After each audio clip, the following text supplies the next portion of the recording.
Kia ora, hello, I'm Philip Duncan. Thank you very much for joining us for our Thursday weather update for October the 13th.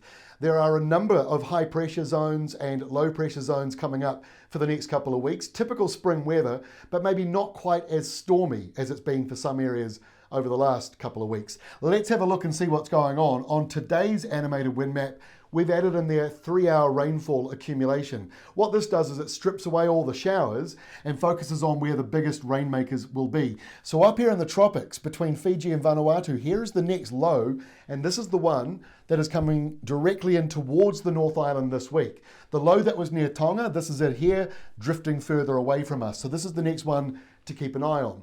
Now over in Australia, we've got this storm or low pressure system in the Great Australian Bight, and that's driving in a cold front, and that cold front is going to be blocked by this high. So as it moves in, it stalls and the rain just starts to accumulate, and that's why we're seeing the biggest rainfall totals on the northern half of Tasmania and just around the Yarras around Melbourne. So that's the animated setup for today. Let's get into tonight. Frosty weather for the South Island of New Zealand as that high pressure zone in the Tasman starts to move in and across. So frost through the mountains and northern Southland, and the blue means you're 2 degrees or so. So borderline for maybe getting a frost. And this is good news because on Friday kicks off AgFest, the agricultural festival over in Greymouth. And typical West Coast weather, I mean, look at this. Completely cloud free on Friday with a high of 17. I mean, honestly, Greymouth, gee. And then on Saturday, same kind of weather. So beautiful weather this weekend, typical West Coast weather, I'm told. And the wet weather finally arrives on Sunday, and that's the front from Australia that's completely falling apart by the time it reaches New Zealand. So I look forward to seeing you at AgFest. Here is the forecast for Friday. So in the South Island, mostly settled, but that easterly wind, which will be east to northeast, will bring in cloud and a few light showers along that eastern side from about Christchurch northwards. So it may not be that warm for you.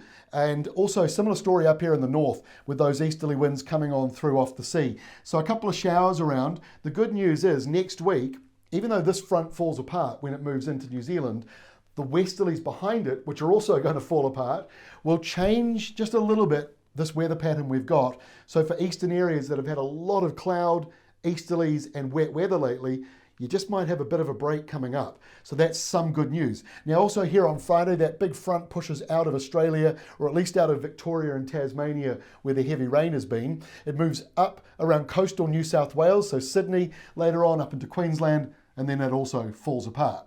Let's take a look at the weekend. Low pressure dropping down like this, but it's likely to slide just to the east of New Zealand.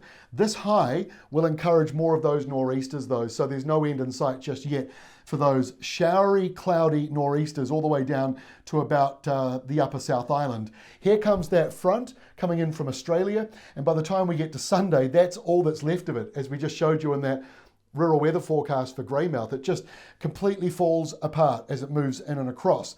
But these isobars that you see are a slight westerly flow. So that does bring an end finally to the easterlies that we've been seeing in the north. So the low moves very close. It's worth keeping an eye on. Should be good for surf for a time also around East Cape and Gisborne area. Now let's take a look at next week. Here we go. The westerly winds are back into the New Zealand area. Still got showers around the north, but now the cloud shifts to the western side of those hills, and the eastern side should be sunnier, warmer, and drier. I hope. I mean, this is what the map is certainly saying, and I say I hope because I know how much many of you want it.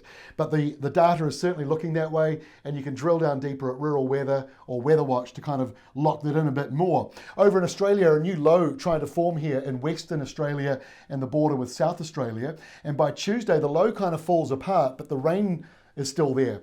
And I hate to say it, but it's similar to what we've got at the moment. There's a big blocking high, that rain gets held up as it moves through. Maybe good news for some inland parts of Queensland, which have not had a huge amount of rain, but bad news for Tasmania with that northwestern corner again getting the bulk of the wet weather.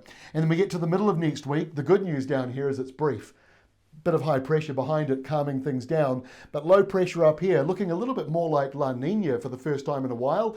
And we do see a little bit of life up here with the La Nina activity, but for now, middle of next week in New Zealand looks pretty settled, but maybe a couple of showers still lingering in that northeastern corner, but it is going to be replaced by west to northwest winds. So hopefully those showers up there are fairly brief because I know you've certainly had enough of them. That is all from me. We'll see you again tomorrow with our next update.